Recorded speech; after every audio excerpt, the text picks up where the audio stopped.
Autrefois, ils avaient adoré la pierre noire. À présent, leur idole avait quitté le sanctuaire, déchiré le rideau et dispersé les prêtres. Depuis qu'elle voyageait au grand air, son visage obscur avait rougi, elle avait bu le sang, la poussière des champs de bataille, et il ne pouvait plus l'isoler dans un temple. Allons-nous l'enterrer vivante? Faut-il la sacrifier ou bien la laisser vivre? Elle parle et nous marchons. Elle doit pouvoir nous suivre. N'en doutez plus, puisque c'est elle qui nous pousse à la marche. Ne doutez plus.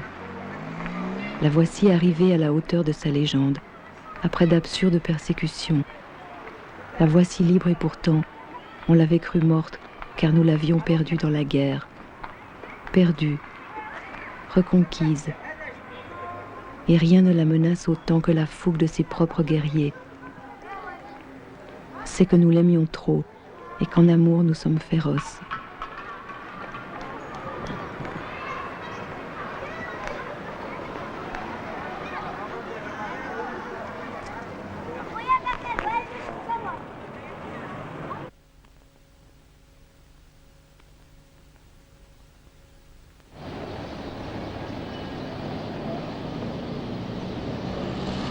Elle pouvait aussi garder l'anonymat, rentrer dans l'ombre comme Osiris au fond de son tombeau, le temps d'un renouveau et d'un autre avatar.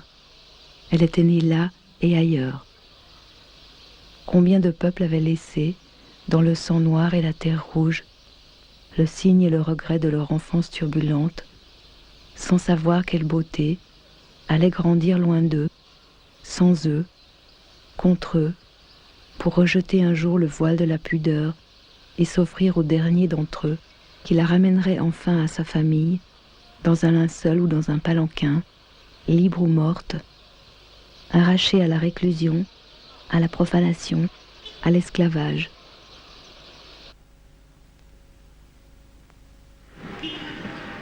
N'avait-on pas toujours douté de sa venue au monde? Avait-elle vécu, depuis qu'elle prenait connaissance d'un destin trop riche, trop chargé? Elle avait l'air de balbutier au terme d'une crise d'amnésie et de déranger ses voisins, enfant sage ou vieillard résigné, qui la traitait encore comme si son existence n'avait été qu'un vide, un trou, comme s'il ne suffisait pas de la voir se lever, aux 5 parties du monde, comme une étoile de sang noir.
Venait-elle dans cette chambre? Elle venait. Un monde disputé, musicienne consolatrice, coiffée au terme de son sillage du casque intimidant de la déesse guerrière. Elle fut la femme voilée de la terrasse, l'inconnue de la clinique, la libertine ramenée au Nador, la fausse barmaid au milieu des pieds noirs, et la mauresque mise aux enchères à coups de feu en un rapide et turbulent et diabolique palabre algéro-corse, et la fleur de poussière dans l'ombre du fondouk. Enfin la femme sauvage sacrifiant son fils unique et le regardant jouer du couteau. Sauvage? Oui. Sa noirceur native avait réapparu, visage dur, lisse et coupant, l'œil à peine entrouvert et le regard perdu, à nos yeux s'enlaidissant par principe, roulé dans le refus de ses couleurs. Elle était le mouchoir piquant de l'ancêtre, nous accueillait tombés de haut comme des poux en manœuvre.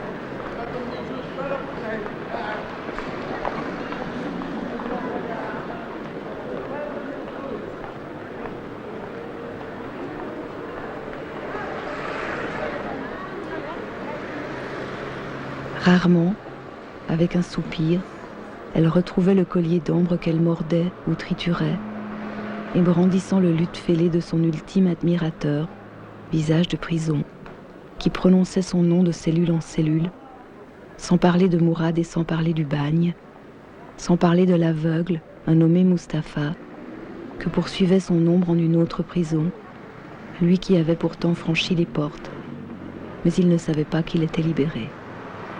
Nous n'étions plus alors que sa portée, remise en place à coups de dents, avec une hargne distraite et quasi maternelle. Elle savait bien, elle, à chaque apparition du croissant, ce que c'est de porter en secret sa blessure.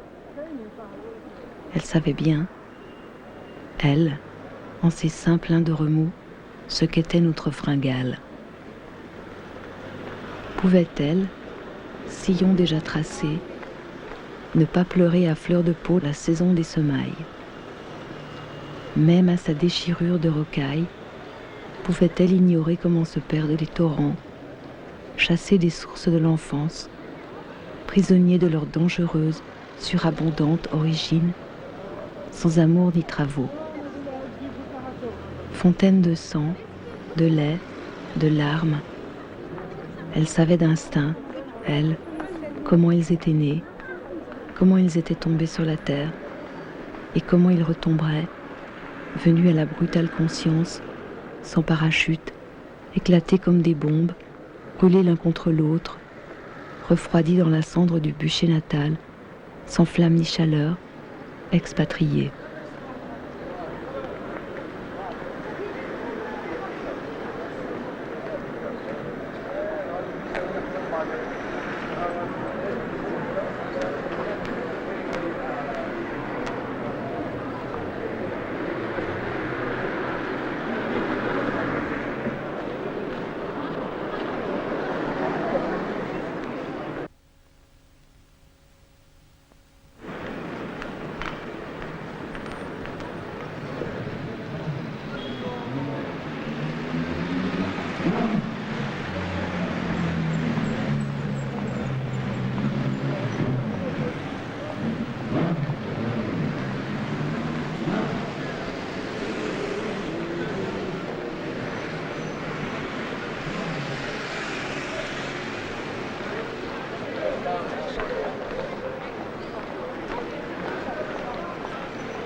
Deuil ou banal abandon, peu importait la nature du mal, puisqu'elle avait décidé de personnifier elle-même l'indignité du sort, assise non sur la peau de mouton mais à terre, et ne buvant pas le café, comme si elle allait désormais, boudeuse, revivre à contresens et ne plus rien faire de ce qui se devait. Son regard courait sur les murs, puis revenait à une fixité absolue, et le pli de sa bouche indiquait plus que de l'amertume, une sardonique souffrance privée d'objet. Ses cheveux rejetés en arrière, son voile piétiné, robe et chair en lambeaux, elle n'arrêtait pas de déclamer la litanie, la sinistre épopée dont elle accablait la mère hagarde, composant à elle seule les strophes de leur duo sans cœur, en cette nuit de juin qui ne retentissait plus de l'appel familier des cigales, mais de sanglots stridents, ouverts de temps à autre par les imprécations du grand-père, qui alla jusqu'à les menacer de sa canne, sans pouvoir les tenir en respect.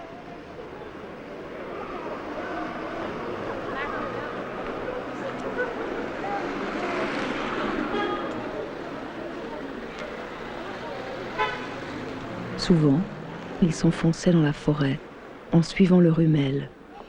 Nedjma en tête, rare femme qui se fût risquée dans ces lieux, suivie par cette légion de parias qui avait l'air de marcher sans se soucier d'elle, mais dès qu'il s'arrêtait quelque part, et qu'elle se mettait à accorder le luth, il se rapprochait, accroupi ou couché autour d'elle, et il ne bougeait plus. Elle les sentait tous portés par son souffle, certains imitant peu à peu ses ascensions, mais elle seule savait laisser tomber sa voix comme une pierre fracassée, jusqu'à l'intensité proche du silence, dispensant cette seconde respiration qui l'avait à jamais incorporée à la horde. Car elle était, elle aussi, elle surtout, plurielle en son féminin, et tous les habitués du fondouk, éclat de son propre sang, ou rayons lointains et aveuglants de tribus croisées de désastre en désastre, tous ils venaient boire à son eau troublée, flairer son parfum andalou, provoquer sa violence africaine, reconnaître son épaisseur sémitique et s'embrumer dans sa fraîcheur d'Europe, avec le sentiment que cette femme sauvage, terre en friche pour les hautes herbes de la liberté, était la gardienne de leur orphelinat famélique dont elle avait réussi à maintenir ouvertes portes et fenêtres.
Amante disputée, puis musicienne consolatrice, elle fut coiffée au terme de son sillage du casque intimidant de la déesse guerrière. Elle qui fut, tout d'abord, la femme voilée de la terrasse, puis l'inconnue de la clinique, puis la libertine ramenée au Nador, puis la fausse barmette du ghetto, puis la belle africaine, mise aux enchères à coups de revolver, dans un rapide et turbulent et diabolique palabre négro-algéro-corse, puis la muse du Fondouk, avant d'être la veuve de la rue des Vandales, et enfin la femme sauvage trimballant son fils unique et le regardant jouer du couteau. Sa noirceur native avait réapparu, visage dur, lisse et coupant. Ses charmes, sa délicatesse d'antan n'étaient plus que forme désuète de son unique exigence, l'obsession de la route et de la bataille, à tel point qu'à nos yeux nous n'étions plus assez virils pour elle.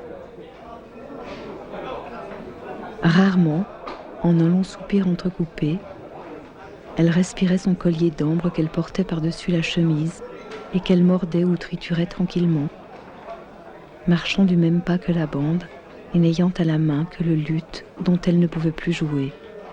Mal protégé, fêlé de toutes parts, il était surtout utile comme boîte à lettres.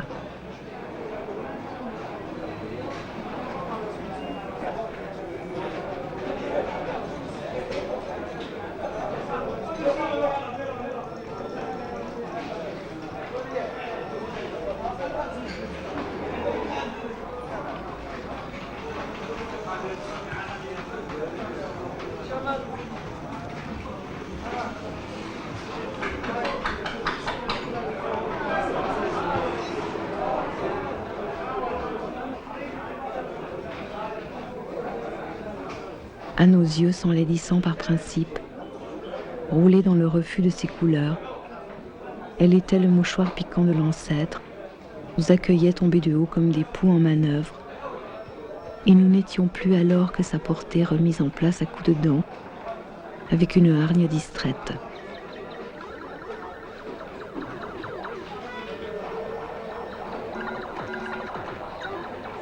Elle savait bien, elle, à chaque apparition du croissant, ce que c'était de porter en secret sa blessure.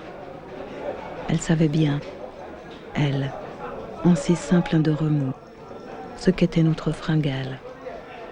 Pouvait-elle, sillon déjà tracé, ne pas pleurer à fleur de peau la saison des semailles? Même à sa déchirure de rocaille, pouvait-elle ignorer comment se perdent les torrents, étranglés au berceau, chassés des sources de l'enfance, prisonniers de leur dangereuse surabondante origine, sans amour ni travaux.